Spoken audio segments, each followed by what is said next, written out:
தெய்வம் நம்மோடு பேசுவாராக. கடந்த வாரம் நம்ம என்ன வார்த்தை கேட்டீங்க? கடந்த வாரம் நீங்க தான் கடந்த வாரம் நிறைய வார்த்தை கேட்டீங்க.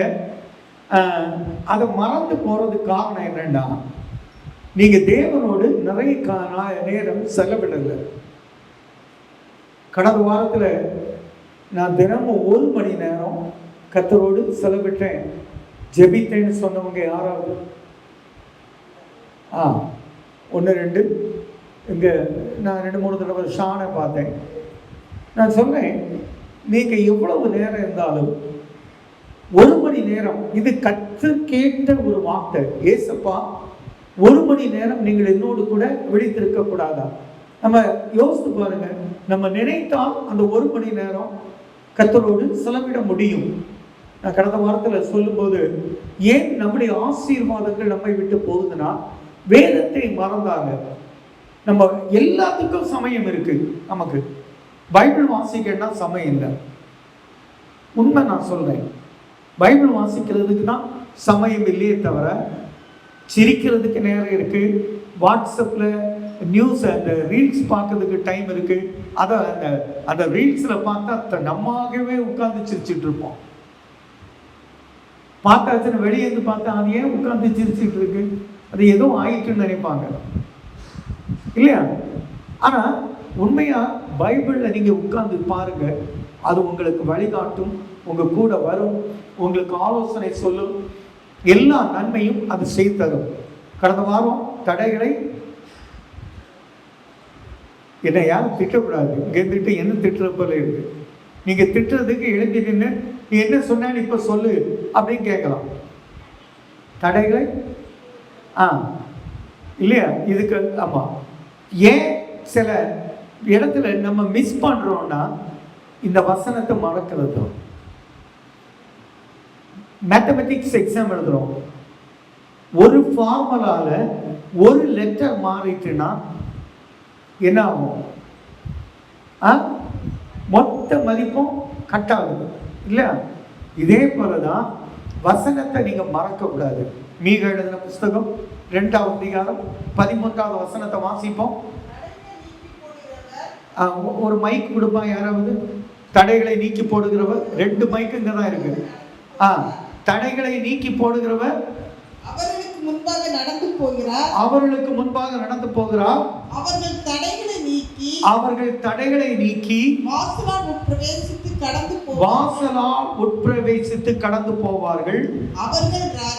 அவர்கள் ராஜா அவர்களுக்கு முன்பாக போவார்.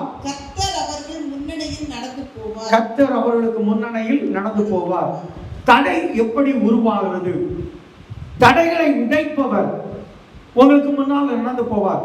தமிழ் ஈஸி வேர்ஸ் என்ன சொல்லுதுன்னா, தடைகளை உடைத்து போடுகிறவர், இங்க நீக்கி போடுகிறவர். நீக்கி தூக்கி அந்த பக்கம் வச்சா பழையபடி தூக்கி இங்க வைப்பாங்க. ஆனா உடைச்சி சுக்கு நூறு ஆக்கிட்டா திருப்பி தடை வராது. அதுதான் சொல்றார், தடைகளை உடைத்து போடுகிறவர் உனக்கு முன்பாக அவர் நடந்து போகிறார்.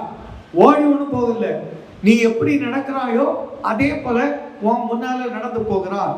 அவர் அந்த தடைகளை உடைத்து, தடைகளை நீக்கி, தடைகளை உடைத்து நீ போற வாசலுக்குள் அவர் பிரவேசித்து அங்கே அவர் கடந்து போவார். உன் ராஜா உனக்கு முன்பாக நடந்து போய் கொண்டு இருக்கிறார். முன்னணியில கர்த்தர் போயிட்டு இருக்கிறார். ஏசப்பாவும் முன்னால போறார். எதனால? இனி தடை இல்லை. தடைகள் அவரை அத்தனை தடைகளும் உடைக்கப்பட்டு போயிற்று. இது யாருக்கு சொன்ன தீர்க்க தரிசனம் என்று சொன்னேன். கடந்த வாரத்தில் மிக அழகா சொன்னேன். இது யாருடைய காலத்தில் சிறைப்பட்டு போன ஜனங்களுக்காக மீகா தீர்க்கதரிசி சொன்ன ஒரு தீர்க்க தரிசனம்.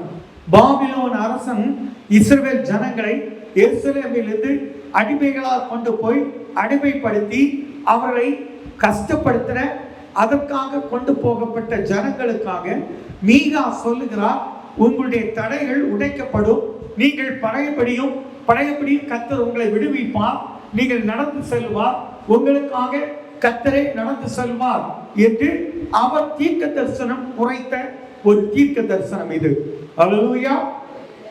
எப்படி இந்த எருசலேமிலிருந்து ஜனங்கள் அகதிகளாக அழைத்து வரப்பட்டார்கள் என்று சொன்னேன். எப்படி அழைத்துட்டு வந்தாங்க? பாபிலோன் அரசன் இவர்களை அழைத்து வரும்போது எப்படி அழைத்துட்டு வந்தாங்கன்னு சொன்னேன் போன வாரத்துல. எல்லாம் ஞாபகம் இருக்கு. எப்படிதான் மறக்கணும் தெரியல.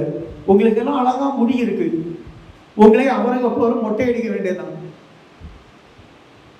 நான் சொல்றேன், இதுக்கு மட்டும் நீங்க மறக்காதுங்க. நீ மறந்தா நிச்சயமா சொல்றேன், 1 கோடி ரூபாய் உன்னை விட்டு போகுது. 1 கோடி ஒண்ணு இல்ல, 1 கோடி உன்னை விட்டு அகன்று போகிறது. எதை மறந்தாலும் இதை மறக்காதுங்க. நம்ம ஏன் பல கஷ்டங்களை படுகிறோம், ஏன் பல நஷ்டங்களை அனுபவிக்கிறோன்னா அதான். இதை மறக்காதுங்க. மொட்டை அடித்து நிர்வாணமாய் அழைத்து போனார்கள். இப்ப ஞாபகம் இருக்கா? இது மட்டும் எப்படி மறந்து போகுது? அதனால்தான் கர்த்தர் அந்த பர்ஸ் எடுத்து மாத்தி வச்சார். நான் சொல்றேன், நீ இதை மறக்காம இருந்து பாரு, உங்க வாழ்க்கையில டிஸ்டிங்ஷன் உங்களை விட்டு போகாது. படிக்கிற பிள்ளைக்கு சொல்றேன், இங்க சொல்லப்படுகிற செய்தியை நீ மறக்காம இருந்தா டிஸ்டிங்ஷன் உன்னை விட்டு போகாது. நீ மறக்கிறதுனால டிஸ்டிங்ஷன் உன்னை விட்டு தவறி போயிட்டு இருக்கு. ஹல்லேலூயா. நம்ம இதெல்லாம் மறக்க கூடாது. அவ்வளவு கடினமாய் ஒரு சூழ்நிலையில அழைத்து வரப்பட்டதுதான் சாத்ராக், மேஷாக், ஆபேத்நேகோ, தானியேல். அப்போ இந்த நாட்களில் தடைகளை நீக்கி போடுகிற கர்த்தர் எதெல்லாம் அவர்கள் தடைகளை சந்தித்தார்கள். அதுக்கு முன்னால சிம்பிளா சொன்னா இன்னொரு சம்பவத்தை சொன்னேன். தடை எப்படி உருவாகுது, மீறி சில காரியங்கள் நடக்கும். இதை பார்த்தீங்கன்னா யூதாவினுடைய 2 பிள்ளைகளை சொன்னேன், ஞாபகம் இருக்கா? யூதாவுக்கு ஆதியாகமம் 38ஆம் அதிகாரம் 28வது வசனத்தையும் 29வது வசனத்தையும் மீண்டும் ஒரு முறை நினைவுபடுத்துவோம். அவள் பெறுகிற போது ஒரு பிள்ளை கையை நீட்டினது. அவள் பெறுகிற போது ஒரு பிள்ளை கையை நீட்டினது, கையை வெளியே நீட்டியது. அப்பொழுது மறுத்து வச்சு அதன் கையை பிடித்து அதில் சிவப்பு நூலை கட்டி இது முதலாவது வெளிப்பட்டது என்றால் அது தன் கையை திரும்ப உள்ளே வாங்கி கொண்டபோது அந்த நூலை கட்டின உடனே பழையபடி அந்த கையை உள்ள வாங்கி கொண்டதால் அதன் சகோதரன் வெளிப்பட்டான். அப்பொழுது அவன் நீ மீறி வந்தது என்ன? சில தடைகள் மீறி வரும். நீங்க நினைக்க மாட்டீங்க. நண்பர்களா இருப்பாங்க, ஒரே நண்பர்களா இருந்திருப்பாங்க. இங்க கூட ஒரு தாயாருடைய வயிற்றில் 2 பிள்ளைகள், அதுக்குள்ள ஒண்ணு மீறி வெளியே வருது. மீறி வெளியே வந்து பாருங்க, மீறி வந்தது என்ன என்று இந்த மீறுதல் உண்மையில் இருக்கும் என்றால் அதனாலே அவனுக்கு பாரேஸ் என்று பெயரிட்டார். அப்போ முதல்ல பிறந்த பிள்ளை இது. மீறி வந்தது ஒரு கை முதல்ல வந்திருக்கு. அது உள்ள இருக்கிற முதல் பிள்ளை.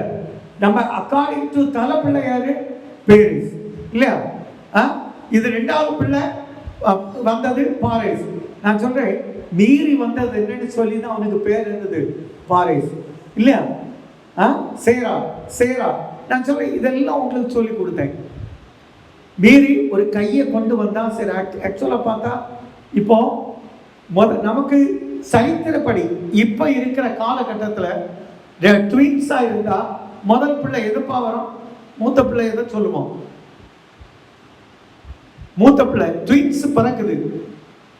மூத்த பிள்ளை எதை நம்ம முடி சூட்டுவோம்? நர்சஸ் எத்தனை நிறைய இருக்காங்க. முதல்ல வந்த பிள்ளைய தலை பிள்ளைன்னு சொல்லுவோம் இல்லையா? ஏன்? அதுதான் சிரேஷ்ட பிள்ளையாக கருதப்படும்.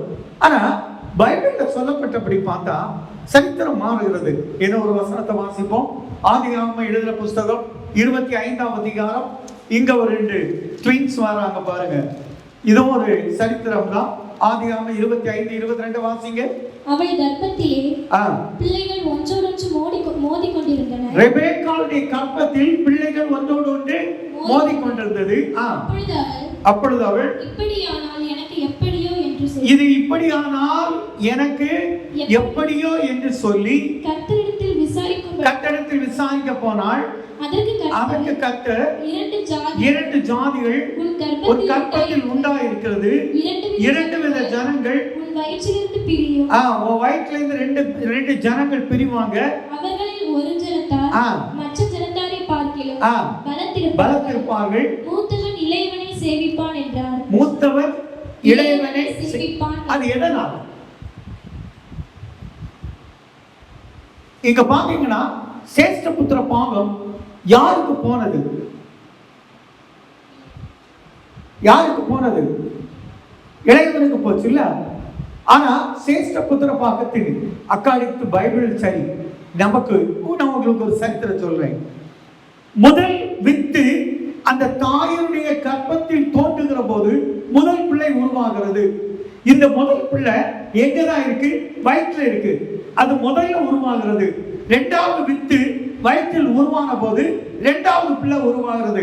ஆனா பிரசவத்துல வெளியே வரும்போது எந்த பிள்ளை தான் வரும் தெரியுமா? இரண்டாவதாய் வித்தில உருவான பிள்ளை முதலாவது வெளியே வருகிறது. முதல் வித்தில் உருவான பிள்ளை இரண்டாவதாய் வெளியே வருகிறது. இப்ப சொல்லுங்க, சேஷ்ட புத்திர யாரு? முதல் வித்து.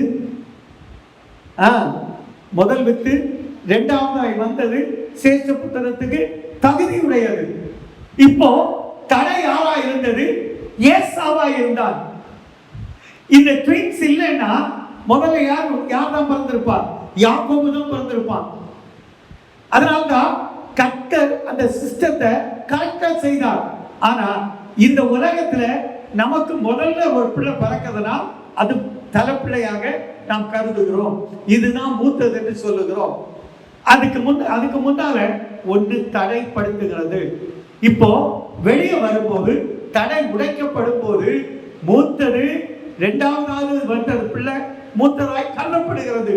இரண்டாவதாய் உருவான பிள்ளை மூத்த பிள்ளையாய் கருதப்படுகிறது. இதே போல நான் சொல்றேன், எத்தனை தடை இருந்தாலும் கர்த்தர் உங்களை சேஷ்ட புத்திரனாய் கர்த்தர் கருதுகிறார். அல்லேலூயா. நீங்க தான் சேஷ்ட புத்திர பிள்ளையாய் இருப்பீங்க. தடை உடைக்கப்படும். எத்தனை மீறுதல்கள் வந்தாலும் கர்த்தர் அவைகளை மாற்றுகிறார். அல்லேலூயா, அல்லேலூயா. தடைகள் பல கோணத்துல வருது, பல கோணத்துல. இங்க பாருங்க, இந்த பாபிலோனுடைய அரசனுடைய காலத்துல ஒரு தடை வருது. நமக்கு எல்லாருக்கும் தெரியும். தானியேலுக்கு எழுதின புஸ்தகம் 6ஆம் அதிகாரம், தானியேல் 6ஆம் அதிகாரம் 5வது வசனத்தை வாசிப்போம். தானியேலுக்கு எழுதின புஸ்தகம். அப்பொழுது அந்த மனுஷர் இந்த தானியேலை அவனுடைய தேவனை பற்றிய வேத விஷயத்திலே குற்றப்படுத்தால்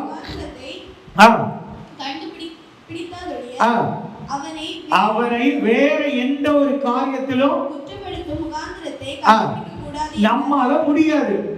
அப்போ குற்றப்படுத்துதல் ஒரு தடையாக கருதப்படுகிறது. உங்களுடைய வாழ்க்கையில காரணம் இல்லாமல் உங்களை குற்றப்படுத்துவாங்க. புது புது காரணத்தை கண்டுபிடிச்சு குற்றப்படுத்துவாங்க. உங்க உள்ளம் சோர்ந்து போகிறது, அது தடை உருவாகிறது. உங்க வளர்ச்சியில நீங்க முன்ன போயிட்டு இருக்கிற உங்களுக்கு பின்னணியத்துல ஒரு தடை உருவாகிறது. இது எதனால தெரியுமா?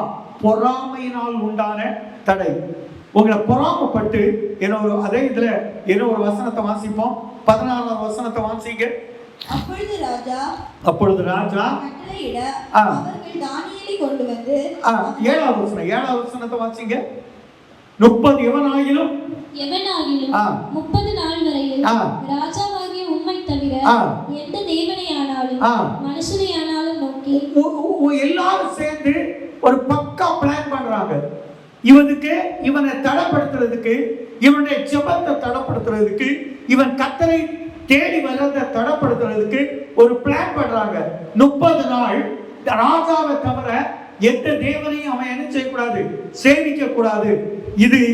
இந்த தடை இப்படி தெரியும். இந்த தடை வந்துட்டு இது தெரிந்து 10வது வசனத்துக்கு இப்போ 10வது வசனம் வாசிங்க. தானியேலோ வென்றால் அந்த பத்திரத்துக்கு கை அந்த பத்திரத்திற்கு கையெழுத்து வைக்கப்பட்டது என்று அறிந்த போதிலும் தன் வீட்டுக்குள்ளே போய் தன்னை அறையிலே எருசலேமுக்கு நேராக பலகணிகள் திறந்திருக்க அங்கே தான் முன் செய்து வந்தபடியே தினம் 3 வேளையும் தன் தேவனுக்கு முன்பாக முழங்கார் படி. இவன் தடைப்படுத்தப்பட்டது என்று சும்மா ஒண்ணு இருக்குல்ல. நாம என்ன செய்தது தெரியுமா? உடனே அடுத்தது என்ன நடக்க போகுதோ, நம்முடைய ஜீவனுக்கு என்ன ஆகுதோன்னு சொல்லி பயந்து, இதுதான் அவனுக்கு தெரியுமே இந்த தடைப்படுத்தப்பட்டது கையெழுத்து ஆயிட்டுன்னு தெரிந்த பிற்பாடு கூட அவன் இந்த தடையை மீறி அவன் தான் செய்து வந்தபடியே 3 வேளை ஜெபித்தான். அல்லேலூயா, அல்லேலூயா. சிலர் 3 வேளை ஜெபிக்கிற பிள்ளைகள் இருக்காங்க, இல்லைன்னு எல்லாம் சொல்ல மாட்டேன். இதே இடத்துல கூட இருக்காங்க, 3 வேளை ஜெபிக்கிறவங்க இருக்காங்க. நான் சொல்றேன், 3 வேளை ஜெபிக்கிற உனக்கு நிச்சயமா எத்தனை பேர் தடைப்படுத்தினாலும் தடையை நீக்கி போடுகிற கர்த்தர் உனக்கு முன்னால நடந்து போவார். அல்லேலூயா, அல்லேலூயா. 3 வேளை ஜெபிக்க முடியாதுன்னு மட்டும் யாரும் கால்குலேட் பண்ணாதுங்க. எனக்கு தெரியும், நான் இப்ப ஒரு சம்பவத்தை வாசித்துக்காக கேட்டேன். கேரளத்துல ஒரு தம்பி நல்ல 3 வேளை தினமும் ஜெபிக்கிறவன், திடீர்னு ஒரு ஆக்சிடென்ட் ஆகி அவன் கான்சியஸை இழந்து போறான். அந்த தம்பி மருத்துவமனையில அட்மிட் பண்ணியிருக்காங்க. கரெக்டா அவனுடைய அந்த ஒரு 15-20 நிமிஷம் டாக்டர்ஸ் யாரும் காலையில அந்த பக்கம் போக முடியாது. 6 மணிக்கு இல்ல, ஆமா 5 மணில இருந்து 5:30 வரை டாக்டர்ஸால கிட்ட போக முடியாது. கரெக்டா 12 மணில இருந்து 12:30 வரை யாரும் போக முடியாது. ராத்திரி அதே போல 8 இருந்து 8:30 வரை யாருமே அவனை கிட்ட போக முடியாது. ஏன்னா சுத்தி பாதுகாவலா இருக்கிறாங்க. டாக்டர்ஸ் பிழைக்க மாட்டானாங்க. அவன் பிழைத்து பழையபடியும் அவனுடைய பணியை செய்யும்படி கர்த்தர் அவனுக்கு மீட்பை கொடுத்தார்னா அவனை பாதுகாத்தது எது தெரியுமா? 3 தினமும் 3 வேளை பண்ண ஜெபம். அல்லேலூயா. நான் சொல்றேன், நீங்க பண்ற ஜெபத்திற்கு உயிர் உண்டான எழுத கேட்காதுங்க. நீங்க பண்ற ஜெபம் உங்களை பாதுகாக்கும். நமக்கு நல்லா யோசித்து பாருங்க, நம்ம நினைத்தா 1 மணி நேரம் ஜெபம் பண்ண முடியுமா முடியாதா? உங்களால முடியுமா முடியாதா? நீங்க நினைச்சா முடியும். அப்போ ஆசீர்வாதம் வேணும்னு நினைக்கிறோம். ஆசீர்வாதத்தை தடைப்படுத்துகிறது நீங்க பண்ணாத ஜெபம். உங்க ஜெபம் இருந்தால் அவங்களை வேற லெவலுக்கு கொண்டு போவோம். என்ன ஒரு வசனத்தை கூட வாசிப்போம். நம்ம வாசிக்க கேட்ட யோவானுக்கு எழுதின புஸ்தகம் 11ஆம் அதிகாரம் 39ஆம் வசனம் வாசிப்போம். யோவானுக்கு எழுதின புஸ்தகம். இயேசு கல்லை எடுத்து போடுங்கள் என்றார். மரித்தவனுடைய சகோதரியாகிய மார்த்தாள் அவரை நோக்கி, ஆண்டவரே, இப்பொழுது நாருமே 4 நாள் ஆயிற்று என்றார். இந்த பிள்ளைகள் மார்த்தாளும் மரியாளும் தேவனோடு இருக்கிற பிள்ளைகள். இயேசு இந்த குடும்பத்தாரை ரொம்ப நேசித்தார். இயேசு நேசிக்க காரணம், இவங்க இயேசுவை ரொம்ப தேடுற குடும்பம். அதனால சொன்னார், அவன் எனக்கு சிநேகிதன் என்கிறார். இதே 11ஆம் அதிகாரத்துல முதல் வசனத்தை வாசிங்க. மரியாளும் அவள் சகோதரியாகிய மார்த்தாளும் இருந்த பெத்தானியா கிராம மத்தியில் லாசரு என்னும் ஒருவன் வியாதிப்பட்டிருந்தான். முதல்ல இயேசு சொன்னது எது? வியாதிப்பட்டு இருக்கிறான். ஒருத்தன் வியாதிப்பட்டு இருக்கிறான். அவனுடைய தடை எது? வியாதி. இப்ப அவனை கர்த்தருக்குள்ள ஏசப்பாவோடு நெருங்க விடாதபடி தடுக்கிறது எது? வியாதி. அடுத்தது பாருங்க, 3ஆவது வசனத்துல பாருங்க. அப்பொழுது அவனுடைய சகோதரிகள், ஆண்டவரே, நீர் சிநேகிக்கிறவன் வியாதியா இருக்கிறான். அப்போ இயேசு எவ்வளவு லாசருவை சிநேகித்தார். அப்படி யோசிச்சு பாருங்க, என்ன ஆண்டவர் சிநேகிக்காரா? நான் ஆண்டவருக்கு சிநேகிதனா இருக்கிறேனா? அவன் எவ்வளவு பெஸ்ட் ஃப்ரெண்டா இருந்தான். நான் ஆண்டவரை சிநேகிக்கிறேனா? அப்படி கொஞ்சம் யோசிச்சு பாருங்க. நீங்க சிநேகித்தால் கர்த்தர் உங்களை நேசிப்பார். அல்லேலூயா. நீங்க நேசிக்கணும், அவரை நேசித்தால். அதான் சொன்னார் பாருங்க. 4ஆம் வசனத்துல பாருங்க. இயேசு அதை கேட்டபொழுது, இந்த இந்த வியாதி மரணத்துக்கு ஏதுவா இராமல் ஆ. தேவனுடைய மகிமை விளங்குவதற்கு ஏதுவா இருக்கிறது. சரி, இப்போ வியாதிய காரணம் இருக்க 14வது வசனத்துல பாருங்க. அப்பொழுது இயேசு அவர்களை நோக்கி லாசரு மரித்து போனான் என்று வெளிப்படையாய் சொல்லி, அவன் வியாதிக்காரன் சொன்னவர் இப்போ அவர் மரித்து போனார். யார் சொல்றது? இயேசுவை சொல்றார்.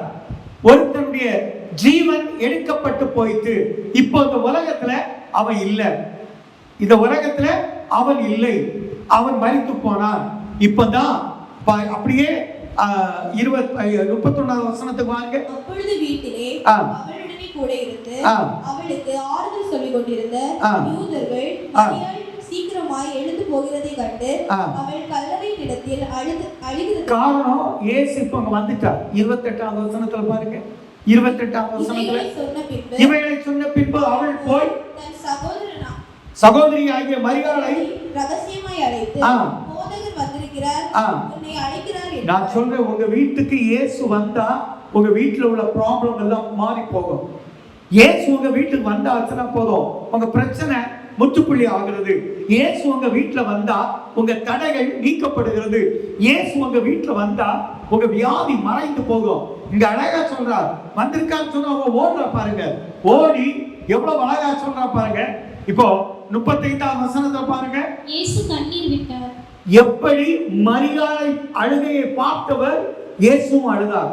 இப்போ நீ கண்ணீர் சிந்தினா இயேசு உன் கண்ணீரை பார்த்து அவரும் அழுவார். அல்லேலூயா. இப்போ உங்க கண்ணீர் எங்க வைத்திருக்கிறான்னு உள்ளதை நான் அப்புறம் சொல்றேன்.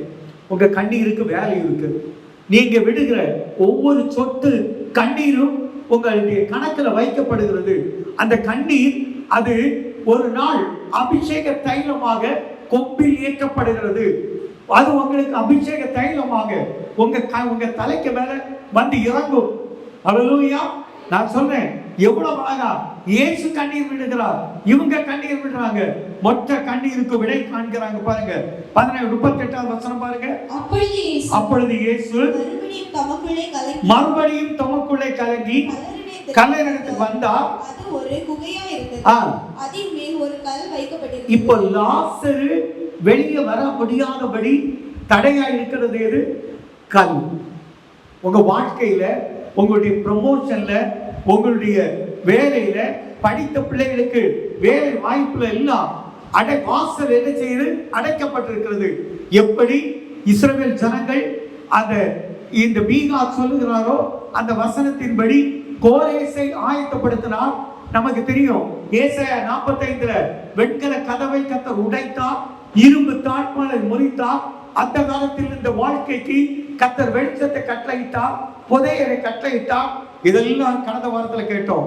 அதே போல இங்க பாருங்க, ஒரு கல் வைக்கப்பட்டு அடைக்கப்பட்டது. உங்க வளர்ச்சிய ஒரு கல் வைத்து அடைக்கப்பட்டிருக்கிறது. இப்ப பாருங்க 39வது வசனத்தை வாசிப்போம்.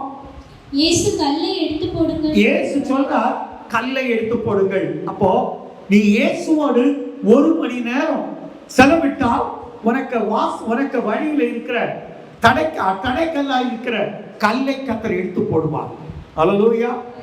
எவன் அடைச்சாலும் அவன்கிட்ட சொல்லுவார், கல்லை எடுத்து போடு.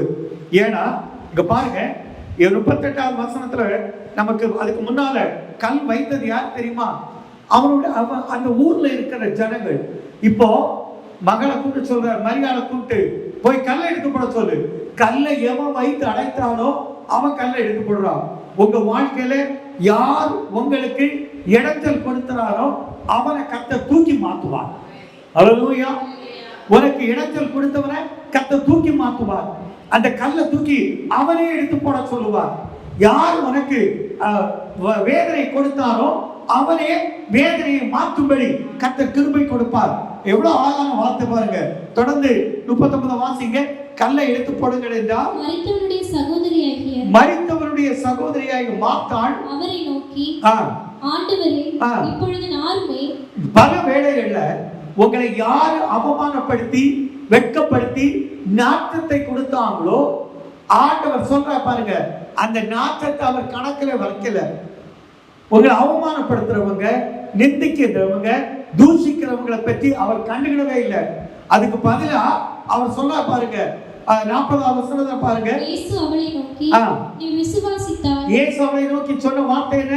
நீ விசுவாசித்தால் தேவனுடைய மகிமையை நான் உங்களை பார்த்து சொல்றேன், நீங்க இயேசுவை விசுவாசித்தால் ஒரு பெரிய மகிமையை பார்ப்பீங்க. அல்லேலூயா. உங்க வாழ்க்கையில தடை நீங்கும். உங்க வாழ்க்கையில் அடைக்கப்பட்ட கல் எடுத்துப்படும். உங்க வாழ்க்கையில இருக்கிற பிரச்சனையை கர்த்தர் மாற்றுவார். எல்லாவற்றுக்கும் கர்த்தரே கூட வந்து இயேசுவே நடந்து வந்து உங்களுக்கு பக்க துணையா இருந்து உங்க பிரச்சனை எல்லாவற்றையும் அவர் மாற்றுகிறார். அல்லேலூயா, அல்லேலூயா, அல்லேலூயா. இப்ப பாருங்க 44வது வசனம், 43வது வசனம் பாருங்க. இவைகளை சொன்ன பின்பு லாசருவே வெளியே வா என்று உரத்த சத்தமாய் கூப்பிட்டார். இப்போ உள்ள இருக்க லாசருவை அவர் வெளியே வாங்குறார். ஒரு வார்த்தை தான். வெளியே வெளியே வந்தா என்ன நடக்கு பாருங்க. 44வது வசனம் பாருங்க. அப்பொழுது மரித்தவன் வெளியே வந்தான். தடையை உடைத்து போட்ட போது கூட என்ன ஒரு சம்பவம் இருக்கு பாருங்க. அப்பொழுது வெளியே வந்தா அவன் கால்களும் கைகளும் பிரேத சீலைகளினால் கட்டப்பட்டு. நான் சொன்னேன், உங்களை என்னென்ன கட்டுகள் எல்லாம் கட்டி இருக்கிறதோ இன்று கர்த்தர் சொல்கிறார், கட்டுகளை கலக்கி போடுங்கள். அல்லேலூயா. உங்களுடைய பண பிரச்சனையா, அது ஒரு கட்டு. மன பிரச்சனை, அது ஒரு கட்டு. வீட்டுல ஒரே போராட்டம், கட்டு. நான் சொல்றேன், இன்னைக்கு கர்த்தர் சொல்றார், இந்த கட்டுகள் எல்லாம் கலக்கி போடுங்கள். அல்லேலூயா, அல்லேலூயா, அல்லேலூயா. சங்கீதங்களின் புஸ்தகம் ஒரு வசனத்தை வாசிப்போம். சங்கீதம் 56வது அதிகாரம் 8வது வசனத்தை வாசிங்க.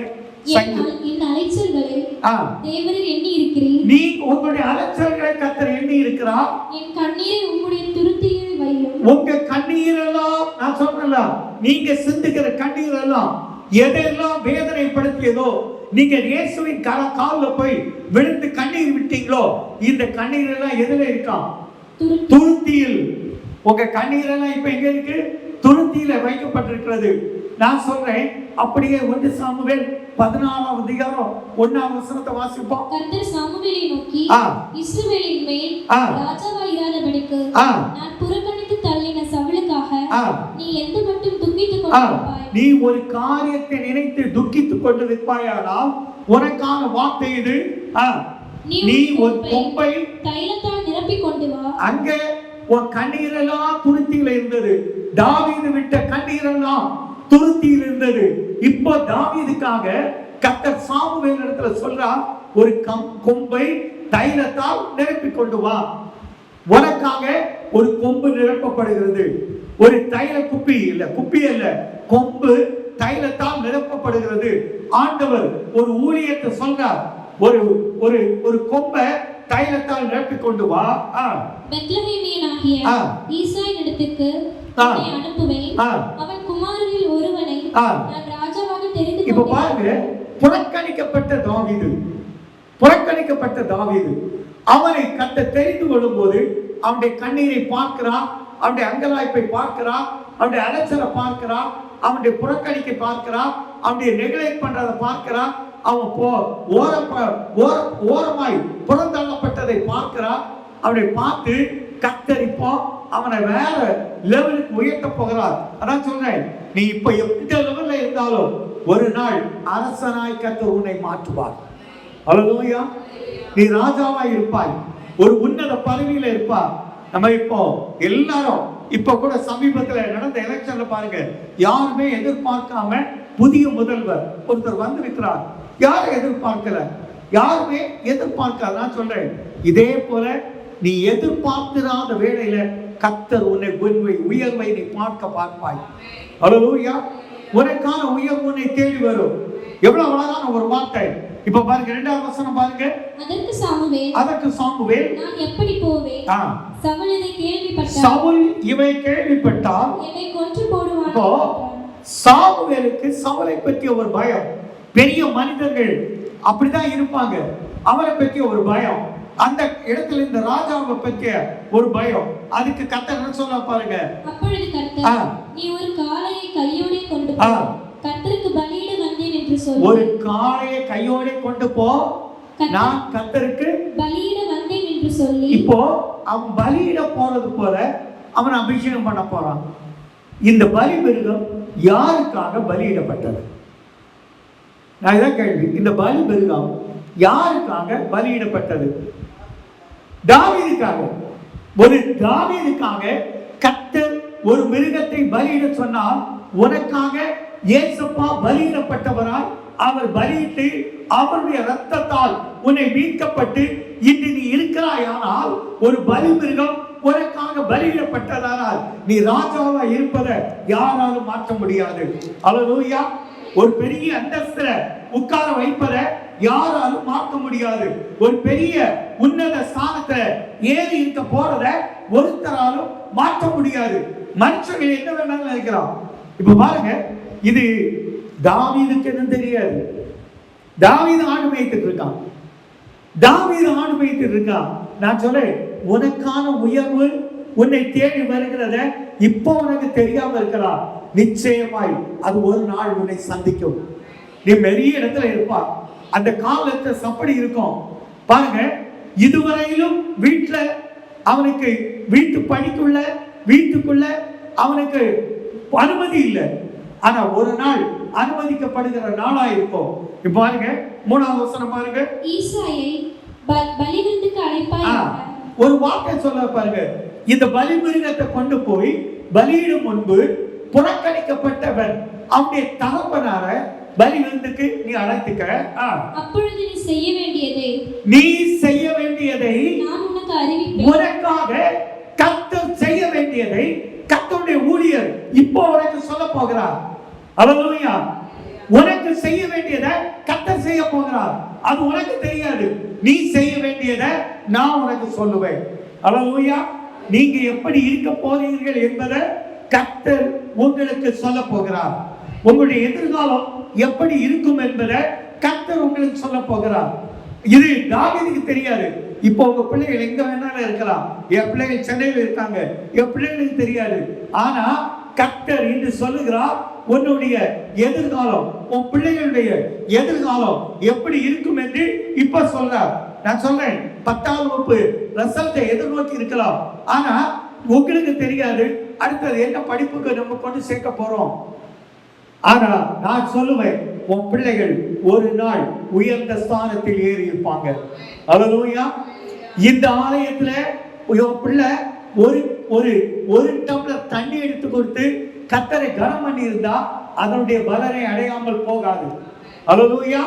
அல்லேலூயா. இங்க பாருங்க, ஸ்லைட்ஸ் போடுறாங்க. அவனை கர்த்தர் எப்படி உயர்த்த போறாருன்னு அவனுக்கு தெரியாது. ஆனா ஆண்டவருடைய நாமத்துல சொல்லுவேன், ஊழியம் செய்கிற பிள்ளைகளை கர்த்தர் உயர்த்துவார். அவங்களை யாரும் தாக்க முடியாது. சங்கீத பதிய சொல்லிட்டு போன பிள்ளை அவனுடைய எதிர்காலம் எப்படி இருக்குன்னு அவனுக்கு தெரியாது. ஆனா எனக்கு கர்த்தர் காட்டுறார், அவனுடைய எதிர்காலம் ஒரு 40 வயசுல அவ வேற லெவல்ல இருப்பான், சொந்த வீட்டுல இருப்பான், வேற உன்னத மாதிரி இருப்பான். அவனை தேடி 4 பேர் வருவாங்க. அப்படி கர்த்தர் உயர்த்துவார். அல்லேலூயா. அந்த உயர்வு சொல்றார். அது கர்த்தருக்கு தான் தெரியும். எவ்வளவு அழகான ஒரு வார்த்தை. பலிபடுத்தினா உனக்கு அறிவிப்பேன். நான் உனக்கு சொல்லுகிறவரை எனக்காக அபிஷேகம் நீ யாருக்காக? கர்த்தருக்காக அபிஷேகம் பண்ணுவாயாக. அப்படி சொல்லிட்டு 7ஆம் வசனத்தை பாருங்க. 6ஆம் வசனத்தை வாசிங்க. அவர்கள் வந்தபோது அவன் எலியாவை பார்த்தவுடனே கர்த்தரால் அபிஷேகம் பண்ணப்படுபவன் தீர்க்கதரிசிக்கே ஒரு கணம் ஒரு ஆட்டம் வந்துட்டு அவரை பார்த்தா அவ்வளவு அழகா இருக்கான். ராஜாவாய் அபிஷேகம் பண்ணக்கூடிய கெப்பாசிட்டி உடையவனாய் இருக்கிறான். பார்த்த உடனே அப்படி ஒரு தோற்றம், பார்த்த உடனே ஒரு எண்ணம், இவன் அவ்வளவு அழகா இருக்கானே பாருங்க. கர்த்தர் சாமுவேலை நோக்கி, நீ இவனுடைய முகத்தையும் இவனுடைய சரீர வளர்ச்சியையும் பார்த்து. இது எதுக்கு முன்னால் நடக்க தெரியுமா?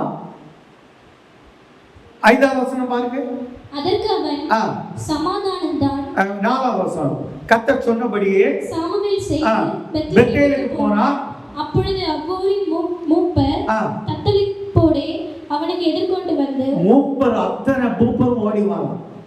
மூப்பர்மார் கூடி இருக்காங்க. சாமுவேல் வந்த உடனே பெத்லேயம் ஊர் முழுவதும் வந்தாச்சு. பெத்லேயம் முழுவதும் கூடி இருக்கு. இப்போ 7ஆம் வசனத்தை வாசிப்போம். கர்த்தர் சாமுவேலை நோக்கி, நீ இவனுடைய முகத்தையும். இப்போ அவனுடைய மூத்த மகனை எல்லாரும் முன்னால வந்து நிக்காப்ல. மூத்த மகன் நிக்கிறாப்ல.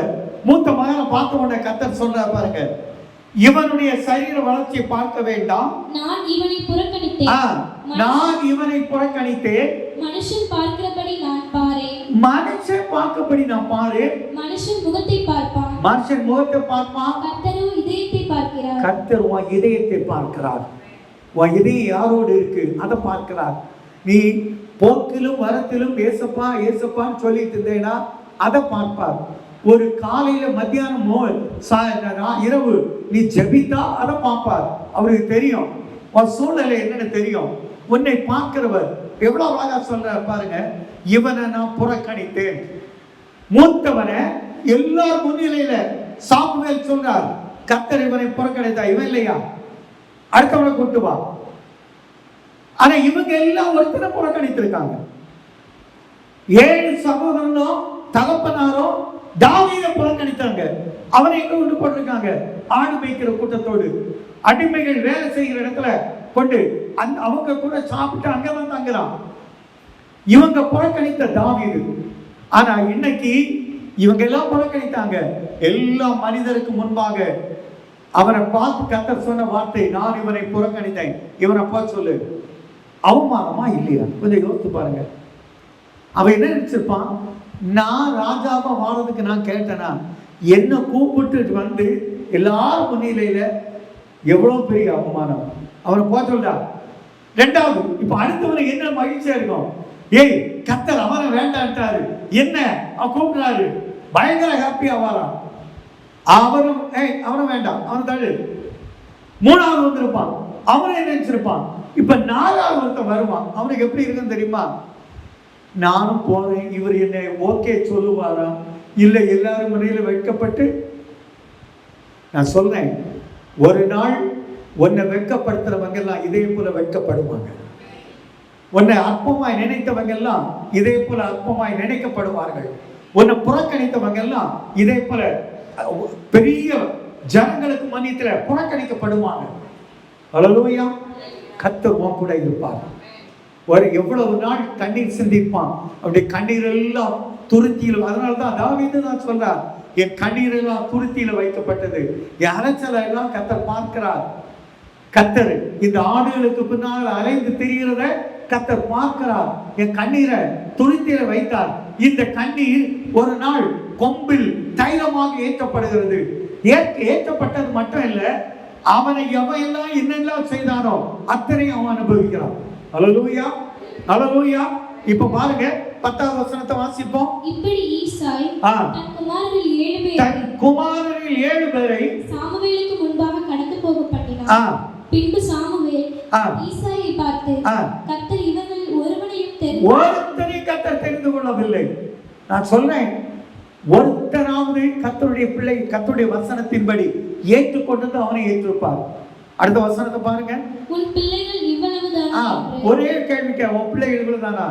இல்லையா, என்ன ஒருத்தன் அவங்க அப்பா எப்படி சொல்லியிருப்பார், அவருக்கு பானையில் என்ன ஒருத்தன் இருக்கான், அடங்காதவன், வீட்டுக்கு கீழ்ப்படியாதவன். அதனால அவன் எங்க போட்டிருக்கேன், அவனுக்கு அடங்காதவன், அவனுக்கு கீழ்ப்படியாதவன், கர்த்தருக்கு அடங்குகிறவன், கர்த்தருக்கு கீழ்ப்படுகிறவன்.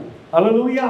உலகம் ஒன்றை சொல்லலாம், உலகம் உன்னை என்ன வேணாலும் சொல்லலாம், என்னெல்லாமோ சொல்லுவாங்க, என்னெல்லாம் சொல்றாங்க. நான் சொல்றேன், உன் சகோதரர்கள் உன்னை இப்படி சொல்றாங்கன்னு கவலைப்படாத. கர்த்தர் உன்னை அபிஷேகம் பண்ண போகிறார்.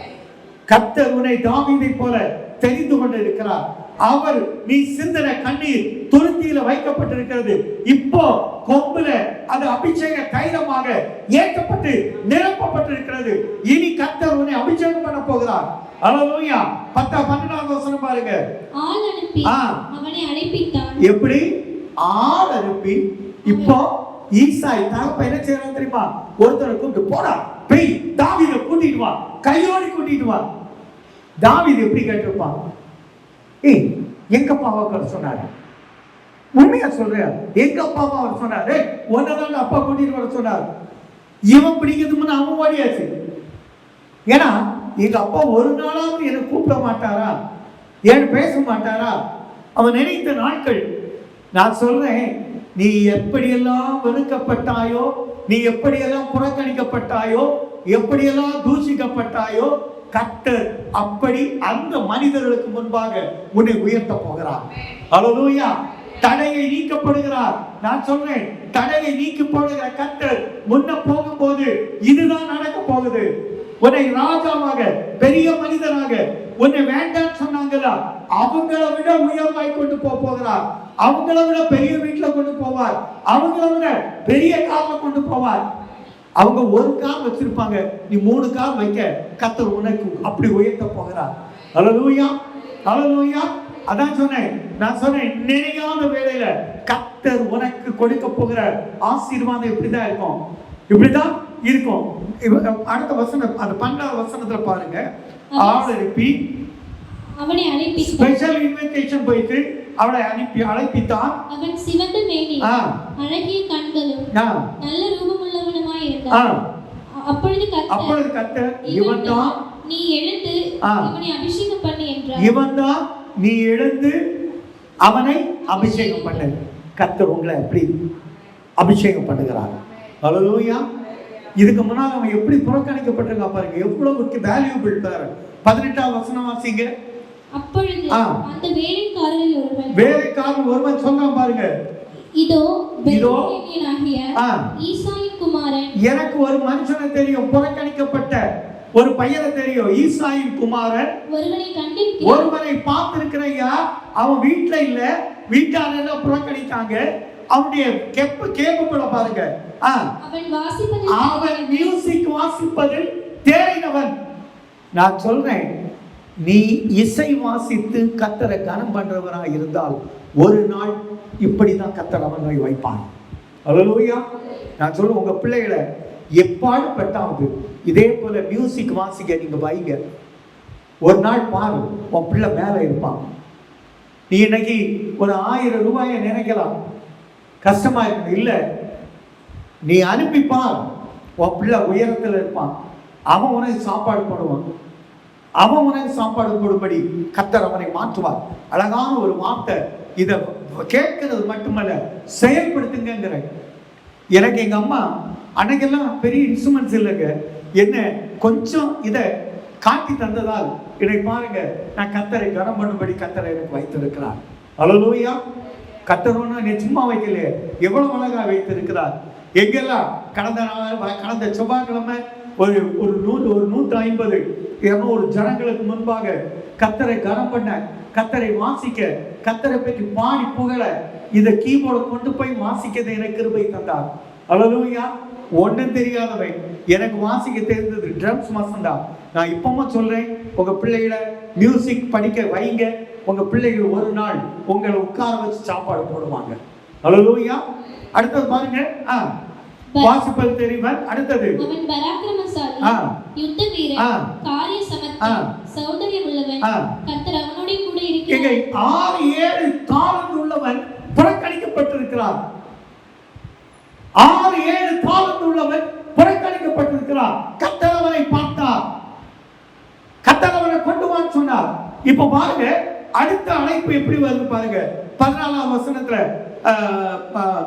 19வது வசனத்துல வாசிங்க. அப்பொழுது சவுல் ஈசாயினிடத்தில் ஆட்கள் அனுப்பி ஆட்டு மந்தையில் இருக்கிற குமாரனாகிய தாவீது. இரண்டாவது இன்விடேஷன். முதல் இன்விடேஷன் சாமுவேல் சொன்ன உடனே தகப்பனார் வைப்பனார். இரண்டாவது இன்விடேஷன் ராஜாட்ட இருந்து. நான் சொல்றேன், பெரிய கம்பெனியில இருந்து கூட இசை வாசிக்கிறவனுக்கு வந்த அழைப்பாதாங்க. நான் சொல்றேன், கர்த்தரை கனம் பண்ணுகிற உன்னை இப்படி பெரிய பெரிய கார்ப்பரேட் கம்பெனியில உன்னை கொண்டு வைத்து லட்சக்கணக்கான சம்பளத்துல கொண்டு உயர்த்த போகிறார். அல்லேலூயா, அல்லேலூயா. நீ கர்த்தருக்கு பணிவிடை செய்வது உண்மைனா, நான் சொல்றேன், கர்த்தருக்கு நீ கர்த்தரை பற்றி 4 வார்த்தை சொன்னது உண்மைனா, பெரிய கார்ப்பரேட் கம்பெனியிலிருந்து உனக்கான அழைப்பு உன்னை தேடி வரும். அல்லேலூயா, அல்லேலூயா. யாராலும் தடுக்க முடியாது. நான் என் மாதிரி எப்பவுமே தான் சொல்றேன், நீ டெய்லி கர்த்தரை இப்படி கனம் பண்ணு, உனக்கான அழைப்பு கார்ப்பரேட் கம்பெனில இருந்து. அப்ப தடை நீக்கப்படுகிறது. தடைகளை நீக்கப்படுகிற கர்த்தர் உனக்காக முன்ன போய் தடைகளை நீக்கி, எப்படி தாவீதை கர்த்தர் ராஜாவை கொண்டு போனாரோ, அவன் எப்படி ராஜ சமூகத்தில் இருந்தாரோ, அவனை கொண்டு போய் கர்த்தர் ராஜாவை அபிஷேகம் பண்ணி எவ்வளவு அழகாய் அவன் பெரிய மொத்த மொத்த சாம்ராஜ்யத்துக்கும் 12 கோத்திரங்களுக்கும் ராஜாவா இருந்தான். அப்படி கர்த்தர் உங்களை உயர்த்துவார். எல்லாரும் எழுந்திருப்போம், எல்லாரும் எழும்புவோம், எல்லாரும் எழுந்திருந்து கேட்ட வசனத்தை அப்படி கொஞ்சம் நினைச்சு பாருங்க. நீ கர்த்தரோடு இருந்தால் கர்த்தர் உன்னோடு இருப்பார். உன் அலைச்சலை பார்க்கிறார். உன் கண்ணீரை துருத்தியில வைத்தவர். அந்த கண்ணீர் இப்பொழுது கொம்புல அபிஷேக தைலமாக நிரப்பப்பட்டிருக்கிறது. உன் கண்ணீரை பார்க்கிற கர்த்தர், அலைச்சலை பார்க்கிற கர்த்தர் பெரிய மனிதர்களுக்கு முன்பாக உனக்காக ஆர்டினேஷன் பெரிய கார்ப்பரேட் கம்பெனியில உன்னை கொண்டு உயர்த்தும் போது அங்க இருக்கிற ஒர்க்கர்ஸ் எல்லாம் நல்ல கரங்களை தட்டி விஷ் பண்ண போறாங்க. அப்படி கர்த்தர் உன்னை உயர்த்த போகிறார். உங்க பிள்ளைகளை அப்படி உயர்த்த போகிறார். நீங்க நினைத்திராத உயர்வை கர்த்தர் அப்படி உயர்த்த போகிறார். உங்களை அவமானப்படுத்துறவங்க, நிந்தித்தவங்க, அற்பமாய் நினைத்த மனிதர்களுக்கு முன்னால அவங்கள உயர்த்துற நல்ல பெரிய வீட்டுல கொண்டு போய் உட்கார வைப்பார். அவங்கள விட விலகியுண்ட கால்ல கொண்டு போக கர்த்தர் சித்தமா இருக்கிறார். செய்ய வேண்டியது ஒண்ணுதாங்க. நீங்க கர்த்தரை தேடினா கர்த்தர் உங்களோடு இருப்பார். தடை நீங்கும், தடைகள் நீங்கும். தடைகளை நீக்கி போடுகிற, உடைத்து போடுகிற கர்த்தர் உங்களுக்கு முன்பாக கடந்து போவார். எங்க நல்ல தகப்பனே, தடைகளை நீக்கி ஆண்டவரே இப்படிப்பட்ட உயர்வை தாவீது கொடுத்த கர்த்தர் எங்களுக்கு கொடுக்கிற கர்த்தர். தாவீது உம்மை கனம் பண்ணினா ஆண்டவரே, இப்ப கனம் பண்ற பிள்ளைகளை கர்த்தர் உயர்த்துகிற கர்த்தர். உம்மை பாடி துதிக்கிற பிள்ளைகளை இப்படி உயர்த்துகிற கர்த்தர். அந்த பெற்றோரை கனம் பண்ணுகிற பிள்ளைகளாய் ஆண்டவரே இந்த பிள்ளைகளை உருவாக்குகிற கர்த்தர். அப்படி ஆண்டவர் ஆசீர்வதித்து தடைகளை நீக்கி கட்டுகளை கலத்தி ஆண்டவரே அடைக்கப்பட்ட கல்லை திறந்து கட்டுகளை கலத்தி ஆண்டவர் அப்படி ஆசீர்வதித்து நன்மை செய்ய வேண்டும் என்று எங்கள் ஆண்டவர் இயேசுவின் மூலம் ஜெபங்கள் நல்ல பிதாவே, ஆமென். என் ஆத்துமாவே கர்த்தரை ஸ்தோத்திரி, என் முழு உள்ளமே பரிசுத்த நாமத்தை ஸ்தோத்திரி. என் ஆத்துமாவே கர்த்தரை ஸ்தோத்திரி, கர்த்தர் செய்த சகல உபகாரங்களை மறவாதே, ஆமென். நம்முடைய கர்த்தராகிய இயேசு கிறிஸ்துவின் கிருபை, பிதாவாகிய தேவனுடைய அன்பும் பரிசுத்த ஆவியின் ஐக்கியமும் பாதுகாப்பு வழிநடத்தலும் என்றும் நம்முடைய பிள்ளைகளோடும் வெளிநாட்டில் இருக்கிற நம்முடைய சபை பிள்ளைகளோடும் கூட இருப்பதாக, ஆமென். துதி கனம மகிமையுமக்கே, ஓ எல்லாமுமே, ஓ எல்லாமுமே. துதி கனம மகிமையுமக்கே, ஓ நீரே ராஜாவே. அல்லேலூயா.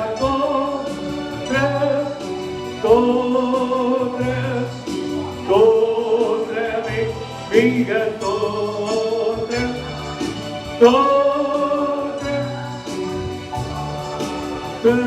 தோற்றமோனீரே ராஜாவே. அல்லேலூயா. துதி கனம மகிமையுமக்கே, ஓ எல்லாமும், ஓ எல்லாமுமே. துதி கனம மகிமையுமக்கே, ஓ நீரே ராஜாவே, ஆமென். ஹல்லேலூயா, ஹல்லேலூயா, ஹல்லேலூயா.